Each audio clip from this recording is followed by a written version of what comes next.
hvala. Pa važna pobjeda posle dva poraza, jednog u Evroligi, jednog u Jadranskoj ligi i u derbiju. Mislim da smo odigrali jednu dobru utakmicu, igrali pressing po celom terenu, celu utakmicu i naučili iz nekih grešaka iz prethodnih mečeva da smo uspeli da prevedemo na kraju utakmicu u našoj korist, zasluženo slavimo.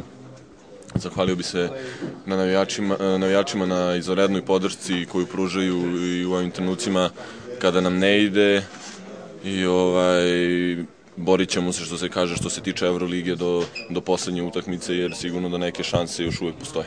Pa dobro, mislim, loš sam počeo utakmicu, sigurno da je trebalo da dođe neki trenutak gde ja trebam da dam nešto što se od mene očekuje. Svakako da smo svi odigrali dobro, pre svega dobra energija i ono što treba da nas krasi, puna odbrana 40 minuta i iz toga možda i neki laki koševi, dizanje samopouzdanja i ova pobjeda je iz tog razloga i bitno da nas vrati na pravi put.